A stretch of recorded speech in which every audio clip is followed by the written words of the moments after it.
3 femicidios en 15 días, menos de 15 días. Exactamente. Bueno, ayer cerrábamos el programa repasando algunos datos de este lamentable hecho que nos sorprendió a todos y que quedamos todos muy conmovidos. Ayer fue un día muy difícil, Sí, ¿no? muy triste. Para transitar y, bueno, pensando para atrás esto que vos decís, ¿no? Desde Mumalá están planteando esto. 32 femicidios en la provincia de Santa Fe, 12 de los cuales son en Rosario y 6 en la ciudad de Santa Fe. Bueno, una cifra preocupante, ¿no?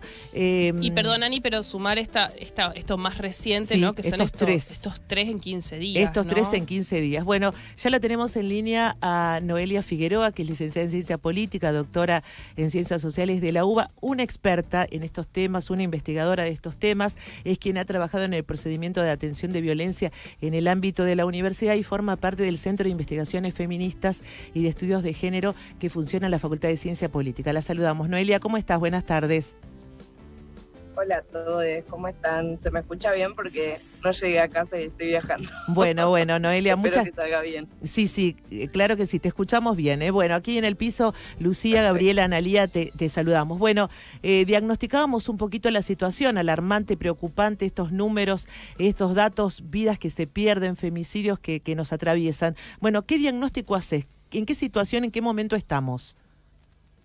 Mira, a mí me parece que en el caso concreto de nuestra provincia y de lo que viene pasando en Rosario, tenemos que poder dar una discusión más global sobre la seguridad. Me parece que es el eje en el que nadie...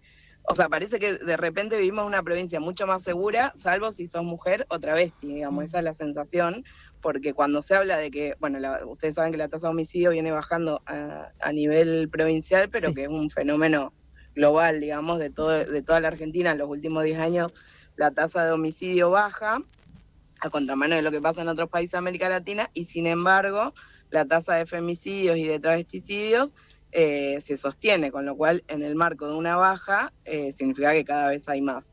Eso nos lleva a preguntarnos, bueno, ¿qué pasa? Que en realidad hay toda una retórica de políticas de seguridad que no contempla, como si las violencias de género no fueran parte de esa agenda, ¿viste? Como que fueran cosas separadas.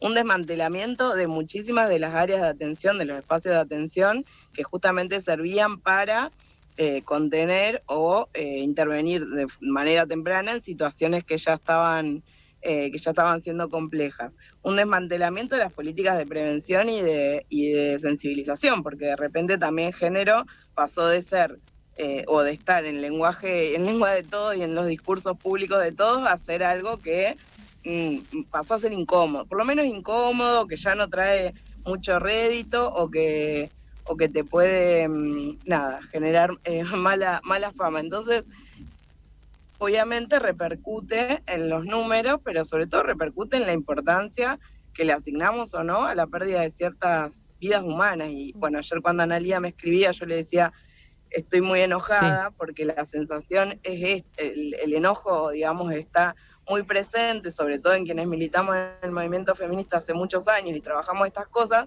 porque la sensación es que siempre tenemos que estar empezando de nuevo, digamos, o como que no logramos avanzar en instalar compromisos que sean sostenidos. Y eso se ve, como te decía antes, en los niveles de presupuesto que se asignan a las áreas. El presupuesto lo podemos ver nacionalmente. Ahora, claro, provincialmente es imposible porque es un presupuesto mucho más encriptado que yo no puedo decir, no, las partidas fueron tal, realmente no tenemos acceso a esa información, pero sí lo vemos en la degradación de todas las áreas, digamos. es interesante, En la Noelia, es interesante lo que traes a colación, porque el tema de la seguridad lo asociamos tantas veces al narcotráfico, a toda la cuestión, y uno vincula eso a los homicidios, pero en el sentido de los asesinatos vinculados a ese delito organizado, ¿no? Claro, totalmente. Por eso yo digo que hay que empezar a discutirlo en esos términos, porque si no pareciera que de las personas LGTB no fueran vidas como de otra categoría, claro, como que jugamos en otro lado, digamos. Entonces se asocian los homicidios, como vos decías, al crimen organizado o a los mercados de drogas ilegalizadas. Paréntesis, también eso, bueno, ya lo hemos charlado en otras ocasiones, pero es toda una construcción que se hace, porque es mucho más fácil construir un enemigo que sea el narco. Ahora tenemos directamente un congreso de la DEA en Buenos Aires. O sea, nuestra política de seguridad a nivel nacional es entregarle directamente a Estados Unidos y armar una nueva doctrina de seguridad nacional donde el enemigo es el narco, que es un narco que aparte está en los barrios populares, no es el narco que comanda, digamos, el circuito de Colombia. Entonces, toda esa inflación que se hace o esa construcción de la idea de seguridad excluye los delitos contra la integridad sexual y las violencias basadas en género. Y eso no es casual, sino que tiene que ver con que, bueno, no es una agenda que le interese a este gobierno ni nacional ni provincial, y por tanto estamos muy lejos de haber mejorado la prevención, los abordajes. Siempre decimos, hay femicidios que quizás sea imposible de prevenir, ¿no? Que suceden de un momento para otro, que se dan en marcos muy particulares. Ninguno de estos tres, por lo menos de lo que pareció de estos últimos tres en Rosario, tiene esas características. En todos había situaciones de hostigamiento o de situaciones de falta de acceso a la vivienda, como en el caso de Gaby, o problemas de salud mental, de consumo, todas cosas en las que el Estado tiene que poder intervenir. Noé, vos sabés que eso es lo que también quería señalar o preguntarte, que me parece que este enfoque que vos aportás de la seguridad, también sumarle, ¿no?, estas otras cuestiones que son ejes que son transversales, que tienen que ver con eso, con la salud, con la vivienda, con la precarización laboral, ¿no? Con situaciones que claramente tienen que ver con un empobrecimiento generalizado de las situaciones y que tienen a las travestis y a las mujeres en el foco de la vulnerabilidad, ¿no? Como es donde empieza como a empobrecerse cuando se empobrece una sociedad. ¿Cómo ves un poco esta cuestión, ¿no?, transversal al momento de pensar estos temas? Sí, yo creo que es clave lo que vos señalás en relación a la precarización. O sea, esta idea también que yo decía antes de la construcción, que lo decimos muchas veces, de qué cuerpos son matables o qué cuerpos son desechables, qué cuerpos importan menos, sobre qué cuerpos en nuestra sociedad se descargan las mayores crueldades, que no son solo los de las mujeres y las personas LGTB, sino también de las personas con discapacidad, de las infancias. Son todas, si se quiere, consecuencias o síntomas. Claro, las vejeces, son todas síntomas o consecuencias de de un modo de vivir que es muy cruel y que es en un punto insoportable, porque es muy, no solo inhumano, sino antihumano, y ahí hay mucho para revisar de cómo estamos viviendo todos, ¿no? Y todas, y bueno, y eso obviamente tiene una dimensión material fundamental, tiene que ver con los niveles de pobreza, de desempleo, bueno, de deuda, el problema de la mora, lo que venimos discutiendo a nivel general, que siempre afecta primero a aquellas personas que en general se han hecho cargo de los cuidados en la sociedad, que son las mujeres, incluso en sociedades que cuidan mucho menos y que hacen que todo sea más frágil, y ni hablar las personas LGTB y particularmente las trabas que históricamente estuvieron mucho más expuestas o con falta de acceso a la educación, a la salud y demás. Ahora, ¿qué pasa también? Que muchas de las personas que históricamente o en los últimos años con el avance de ciertas normativas y derechos también nos hemos dedicado a acompañar, a sostener, a contener a esto de formas muy artesanales a veces en red y demás. Estamos totalmente atravesadas por las precarizaciones, por la falta de salarios dignos, por el cierre o el despido masivo. En mi caso yo trabajaba hasta el 2024 estaba en la Dirección de Acceso a la Justicia a nivel nacional en la línea 137, que justamente interviene en situaciones de abuso sexual, violencia familiar de todo el país. Desmantelaron esos programas, echaron a personas que tenían 30 años de experiencia, 20, o sea, y no sobra la gente que quiera trabajar estos temas, lo cual también es un problema que habla a veces de nuestra formación y bueno, de muchas otras cosas que son también para discutir, pero sin duda que esa precarización atraviesa toda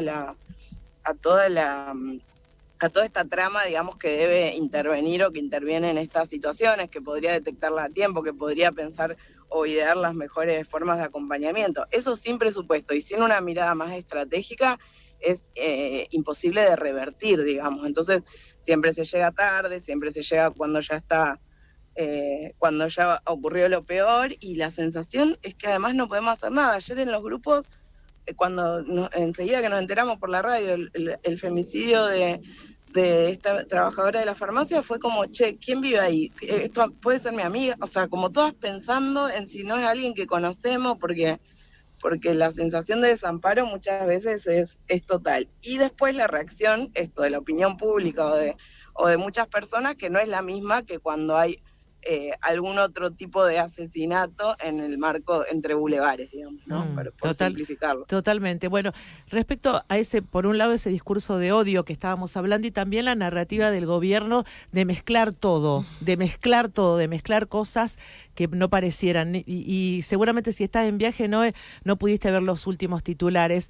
Te lo vamos a regalar, porque en la así jornada somos. de hoy, Milei volvió a hablar del rumbo económico, lo defendió y dijo, estamos pagando caro la locura de los pañuelitos verdes.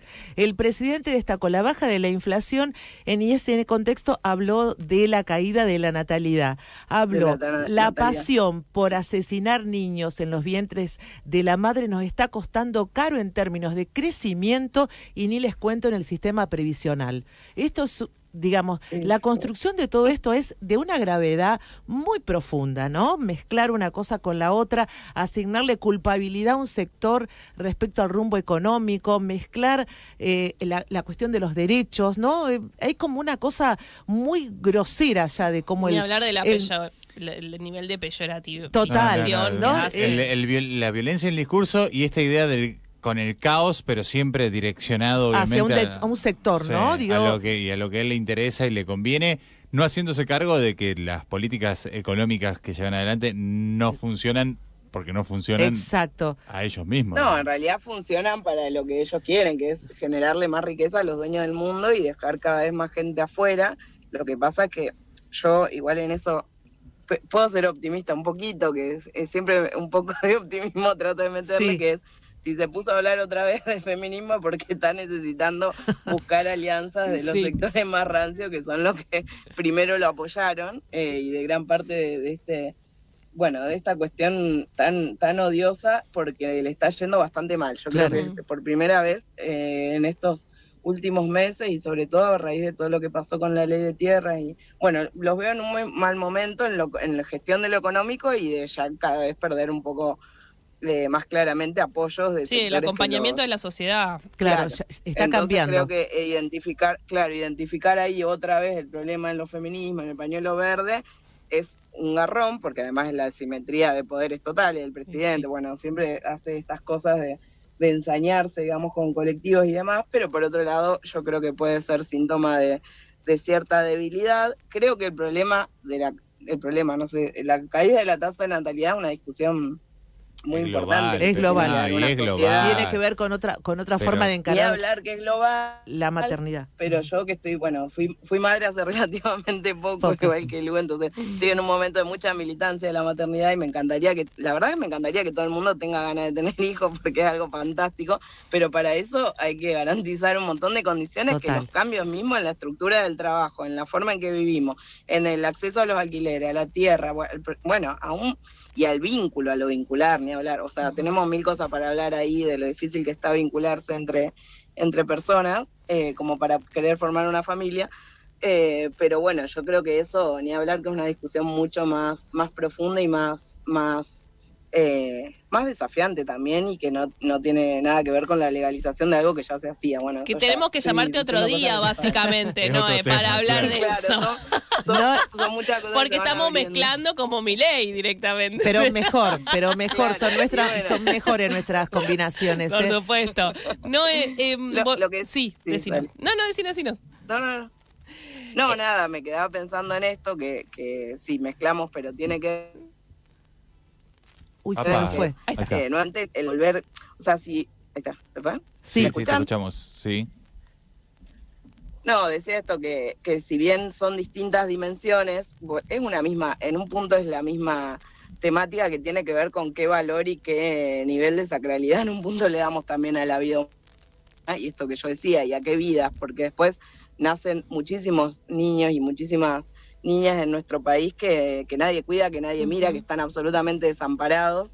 Entonces es muy perverso cargar las tintas nuevamente contra las feministas, pero sí pienso también que quienes venimos trabajando y luchando por estas cosas también tenemos que repensar mucho de esto, de cómo generamos el deseo también de un futuro juntos, ¿no? De un futuro en comunidad, de que haya más gente, que no sé, que tengamos más posibilidades de crecer juntos. Y un piso básico para eso es que ser mujer o ser travesti no sea un factor de riesgo tan claro, digamos, en nuestra sociedad en función del patriarcado y de cómo se han desmantelado estas formas de cuidado, de acompañamiento que hacen que estemos mucho más expuestos y muestran los números espantosos que estamos teniendo en la provincia y que son todas historias de vida que nos dejan más solas, digamos, y más desgarradas. Tal cual. Noé, nos preguntábamos también un poco pensando en la comunidad universitaria y en todo el trabajo que venís haciendo desde ahí. Bueno, ¿cómo resuena? ¿Qué tipo de caja de resonancia son las unidades académicas o los espacios universitarios cuando pasan estas cosas, ¿no? Aparecen personas que se acercan con inquietudes, no están así, no marca agenda o pone en tema algo que quizás requiere justamente de una atención especial por parte de quienes llevan adelante los protocolos en la universidad. ¿Cómo se dinamizan estas cuestiones también? Siendo la comunidad universitaria también parte de esta sociedad y que seguramente, bueno, de alguna forma resuena, ¿no? Bueno, ahí nosotras nos pasó este año que tuvimos el femicidio que más impactó, obviamente, fue el de Sofía Cibarelli, porque era estudiante de psicología y porque el femicida también lo era y porque tuvo muy mal abordaje en los medios, bueno, por muchas cosas que también dan para largo, pero tuvo mucho impacto y en muchas de las unidades académicas, sobre todo las de la Siberia, recibimos muchas consultas, no directamente a veces de personas afectadas por violencia, sino de amigas o de personas que están viendo alguna situación y no saben qué hacer, y eso está buenísimo porque es justamente buscar refugio o buscar algunas herramientas en espacios que venimos trabajando con la temática. También nos abrió, o sea, fue la verdad un hecho que nos sacudió muchísimo, pero que tratamos de hacerlo, de volverlo también algo mucho más potenciador de otros procesos. Entonces vino la familia de Mica García, hicimos un encuentro con la familia de Sofi y un encuentro de red de promotoras, bueno, cosas para las estudiantes, como para que tengan alguna herramienta de primera escucha, pero también el inicio de un ciclo de trabajo con docentes para transversalizar la perspectiva de género en psicología, que es algo que veníamos reclamando hace muchísimo tiempo. Justamente gente que se forma, esto lo digo en psicología, en trabajo social, en derecho, en carreras donde la gente después necesita, o sea, los profesionales tienen que tener herramientas para detectar y para intervenir en ciertas situaciones y que no la tienen por el tipo de formación que recibimos. Entonces ahora estamos atravesando ese proceso. Después hay femicidios, obviamente, o travesticidios que también impactan más. Yo lo que noto es que los protocolos estamos bastante desbordados también de situaciones que no solo tienen que ver con la violencia de género. ¿Por qué? Porque hay un malestar circular y circundante y sobre todo en los espacios laborales, digo, incluso en espacios que históricamente no fueron de los más hostiles, como pueden ser muchos de los espacios universitarios, que muchas personas están con muchos trabajos, muy estresadas, entonces está llegando mucho de las cuestiones de maltrato, de desencuentro, esto que decía antes, como de falta de bienestar laboral en un montón de espacios que no necesariamente tienen que ver con género, pero que como los protocolos son espacios que están a disposición, bueno, es como un espacio de escucha, digamos, una puerta de entrada. Estamos ahora tratando de ver qué hacemos con todo eso, porque lleva a otras propuestas que exceden al área de género, pero ya venimos trabajando en algunas ideas.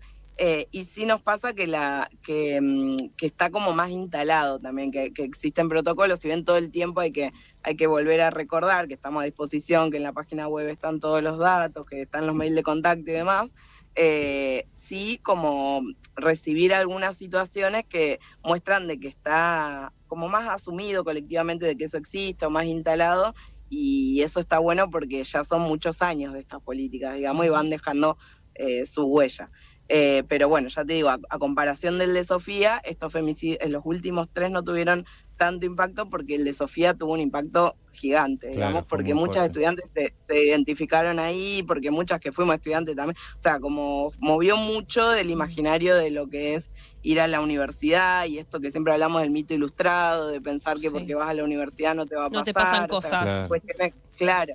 No, y la cuestión, tanto eso como lo de la licenciada Cecilia C., que también fue Ujú. otro caso que resonó bastante, como de revisar esto de, bueno, no nos pensemos, como volver a entender las violencias en clave estructural y no asociarlas a determinada clase social o a falta de educación o de formación, sino como una cuestión que transversaliza cualquier espacio, digamos. Estamos charlando con Noelia Figueroa, licenciada en Ciencia Política de UNR, doctora en Ciencias Sociales por la UBA, docente e investigadora, referente en políticas de géneros, integrante del Centro de Investigaciones Feministas y Estudios de Género de la Facultad de Ciencia Política y Relaciones Internacionales de nuestra universidad. Noe, te quería preguntar en relación a tanto la violencia, por ejemplo, del hecho de ayer, 7 puñaladas en el lugar de trabajo. ¿Qué podés ver de esa simbología? Nombrabas el caso de Sofía, que el femicida luego se suicida. El femicida de ayer, según las primeras Sí, también lo hipótesis, intentó suicidarse.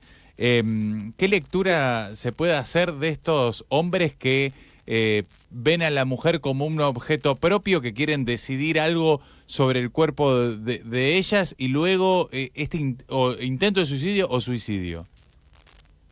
Mira, eso es algo que históricamente ha sucedido, pero que en los últimos tiempos lo vemos mucho más recrudecido. O sea, siempre hubo femicidios que estaban seguidos de suicidios o intentos de suicidio por parte del femicida, pero yo creo que en los últimos tiempos tendría que sentarme a ver mejor con las estadísticas, pero como el suicidio ha crecido a nivel general, también es difícil de separar una cosa de la otra, y creo que tiene que ver con esta, no sé, no quiero aventurar cuestiones que por ahí hay que documentar mejor, pero sí con una falla muy, con todo lo que está fallando la idea de masculinidad, digamos, en el marco de la diferencia que se arma entre los estereotipos que circulan, la convocatoria a ser un ganador, la idea del éxito, el gimbro, el trader, el no sé qué, y después la realidad de precariedad y de pauperización de muchísimos de esos varones. Por eso, bueno, el suicidio de varones jóvenes está siendo como la principal